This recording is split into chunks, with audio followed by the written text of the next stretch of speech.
Hello বন্ধুরা, আমি মৈনাক চলে এলাম নতুন একটা ভিডিওতে। আজকে এই ভিডিওতে রিভিউ করব তথাগত মুখার্জির সিনেমা নিব্বা নিব্বি, বাংলা জি5 অরিজিনাল এটা ফিল্ম। তো জি5 থেকে সিনেমাটা দেখলাম, 2 ঘন্টা 1 মিনিট ডিউরেশন সিনেমাটার। কেমন লাগলো সিনেমাটার ভালো দিক খারাপ দিক নিয়ে আজকের এই ভিডিওতে কথা বলবো। তার আগে গল্প সম্পর্কে যদি ছোট্ট করে বলি, বেসিক্যালি এইটার মধ্যে গল্প সেরকম কিন্তু কিছু নেই। অর্থাৎ এখানে ঋষভ বসু এবং সৌর সেনের ক্যারেক্টারটা দুজন দুজনকে ভালোবাসে। এবার তারা একের পর এক মার্ডার করছে। এবার তারা কেন করছে, কি কারণ, এখানে একটা হার্ড ডিস্কের ব্যাপার রয়েছে। এর থেকে যাবতীয় জানতে গেলে তোমাদেরকে জি5 থেকে কাজটা দেখে নিতে হবে। এই কাজটা আমাকে যদি বলো কেমন লেগেছে, দেখো আমি বুঝতে পারছি না জি5 এর কোয়ালিটি এত ডাউন হয়ে গেল কি করে। মানে জি5 এর কন্টেন্টটাকে এতটা ভালো লাগতো, কিন্তু প্রেম শট যেটা জি5 লাস্ট রিলিজ করেছে সেই কাজটাও একবারে ভালো হয়নি, একেবারেই জঘন্য কাজ হয়েছিল প্রেম শট। তারপর এই কাজটা, মানে বুঝতে পারছি না জি5 এর কি কোয়ালিটি, মানে কন্টেন্ট হেডারদের সাথে কি কোনো ঝামেলা হয়েছে, না বাজেটের ভয়ে যা পাচ্ছে তাই গল্প সিলেক্ট করে নিয়ে কাজ করে দিচ্ছে। মানে কিছু মাথায় আসছে না যেগুলো কেন করছে জি5। জি5 এর কাছ থেকে আমরা কালী পটকা পেয়েছি, শিকারপুর, শ্বেতকালী, আবার প্রলয়, মানে ব্যাক টু ব্যাক দারুণ দারুণ কাজ জি5 বানিয়ে গিয়েছে। কিন্তু এখন জি5 এর কোয়ালিটি কতটা মানে ডাউনফল হলে নিব্বা নিব্বির মতন কাজ বেরোতে পারে। দেখো তথাগত মুখার্জি, ওনার পারিয়া, উনি যেটা বানিয়েছিলেন পারিয়া, দুর্ধর্ষ লেগেছিল আমার পারিয়া। এখনো যদি বলো আমাকে দেখতে, আমি আবারও কিন্তু দেখতে পারি। কিন্তু এই কাজটা আমি আর দ্বিতীয়বার কনজিউমই করব না। একবার দেখা হয়ে গেলে আমি আর কনজিউম করবোই না এই কাজটা। কারণ এই কাজটার মধ্যে ইটসেলফ গল্প লেভেলে কিচ্ছু নেই। এখানে সৌর সেনের ক্যারেক্টারটা এবং ঋষভ বসুর ক্যারেক্টারটা কেন একে অপরকে মার্ডার করছে, এর পেছনের তো একটা কারণ থাকবে।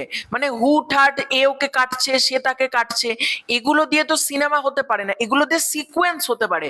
একটা গল্পতে বিভিন্ন সিকোয়েন্স থাকে, তার মধ্যে মারামারি কাটাকাটি একটা সিকোয়েন্স হিসেবে থাকতে পারে, কিন্তু মারামারি আর কাটাকাটির ওপর বেস করে গল্প হতে পারে না। এখানে ডিরেক্টর সেটাই ভুল কাজ করেছে, এখানে গল্প লেভেলে কিচ্ছু নেই। এবং এই যে ওয়ার্ল্ডটা দেখানো হচ্ছে, কোনো ক্যারেক্টার প্রপারলি বিল্ড আপ দেওয়া নেই। তুমি ক্যারেক্টারের প্রতি কোনো জায়গাতে ইমোশনাল হবে না, কোনো জায়গায় হাসবেও না। এই যে খিস্তা খিস্তি গালাগালিগুলো রাখা হয়েছে, দেখো গালাগালি আবার প্রলয়তেও ছিল, কালী পটকাতেও ছিল, কিন্তু একটা এসেন্স ছিল। আর জি5 আমি বুঝতে পারছি না, মানে নোংরামি কন্টেন্ট গুলো দেখাবো বলে কি এগুলো বানাচ্ছে, আমি কিচ্ছু মাথাতে আসছে না জি5 এগুলো কেন করছে।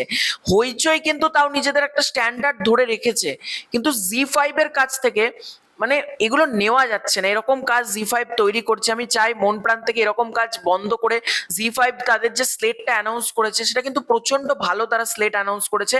আশা করব ভবিষ্যতে জি5 যে কাজগুলো করবে সেগুলোর মধ্যে কোয়ালিটি থাকবে।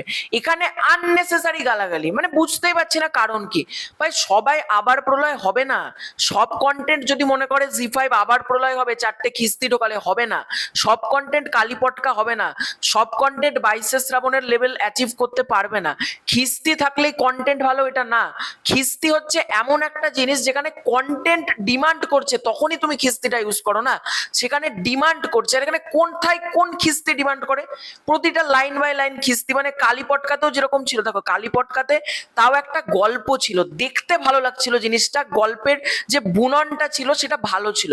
এখানে গল্পই নেই, আমি কিচ্ছু মানে মাথাতে আসছে না এটা কি বানিয়েছে না বানিয়েছে, মানে যা পেরেছে দেখিয়ে দিয়ে গেছে। একেবারে পাতে দেওয়ার যোগ্য কাজটা কিন্তু হয়নি আমার এটা মনে হয়েছে। এবং সব থেকে বড় কথা, ক্লাইম্যাক্সে শঙ্কর চক্রবর্তীর মতন একটা অভিনেতাকে নেওয়া হয়েছে, তাকে তো প্রপারলি প্রেজেন্ট করো। শঙ্কর চক্রবর্তী যেটুকু জায়গায় ছিল উনি দারুণ কাজ করেছে, কিন্তু ওনাকে তো একটা ডায়লগ দিতে হবে, ওনার সাথে যাচ্ছে এরকম তো কিছু সিন রাখতে হবে। শঙ্কর চক্রবর্তীর ক্যারেক্টারটাও কিন্তু ঠিকভাবে লেখা হয়নি আমার এটা মনে হচ্ছে। শান্তিলাল বাবুর যে চরিত্রটা রয়েছে, হঠাৎই কবিতা বলছে সৌর সেনী এসে তাকে চারটে খিস্তি করছে, মানে কি থেকে কি চলছে, কোন ক্যারেক্টার কেন এলো, কেন মারলো, আসছেই বা কেন, যাচ্ছেই বা কেন। একজন আবার দাদাগিরির ফ্যান, ঠিক আছে, নানা রকম গুগলি জিজ্ঞাসা করছে, আবার ঠিক বললেও মারছে, ভুল বললেও মারছে। এগুলো কি চলছে ভাই, এগুলো মানে কি জিনিস এগুলো। মানে যা হোক তা হোক, যা মনে হয়েছে দেখিয়ে দিয়ে গেছে। মানে তথাগত মুখার্জি যিনি পারিয়া বানিয়েছিলেন, ওনার কাছ থেকে এরকম কাজ আমি আশা করিনি। পারিয়া অনেক মানে এটা পারিয়া মানে এক্সট্রিম লেভেলে ভালো জায়গায় কাজ ছিল, আর এটা এক্সট্রিম লেভেলে খারাপ খারাপ কাজ হয়েছে নিব্বা নিব্বি, আমার এক কথায় কাজটা পোষায়নি এবং জি5 এর কাজের প্রতি কিন্তু আমার এক্সপেকটেশন একটু হলেও কমে যাচ্ছে, কারণ তারা যে সমস্ত কাজ বানাচ্ছে, প্রেম শট একেবারে জঘন্য ছিল, আজকের কাজটাও মানে নেওয়া গেল না। এটাই যা, অভিনেতারা নিজের নিজের জায়গায় ভালো কাজ করার চেষ্টা করেছেন, কিন্তু তাদের ক্যারেক্টার রাইটিং যেহেতু ভালো, তাই তাদেরও কিছু করার নেই। তো ওভারঅলে নিব্বা নিব্বি এই কাজটা প্রচন্ড বিলো অ্যাভারেজ হয়েছে। তোমরা কেউ যদি মনে করো দেখবো, একবার দেখতে পারো, তবে বেশি আশা নিয়ে দেখো না, তাহলে কিন্তু হতাশ হয়ে যাবে। আমি বেশি আশা নিয়ে দেখেছিলাম, কারণ পারিয়া যেহেতু তথাগত মুখার্জি বানিয়েছিলাম, আমি ভেবেছিলাম ভালো কিছু হবে, কিন্তু আমার কাজটা ভালো লাগলো না। তো এটাই ছিল আজকের ভিডিও, খুব শীঘ্রই দেখা হচ্ছে নতুন কোনো ভিডিওতে। চ্যানেলে প্রথমবার হয়ে থাকলে সাবস্ক্রাইব করে দিও। Bye bye.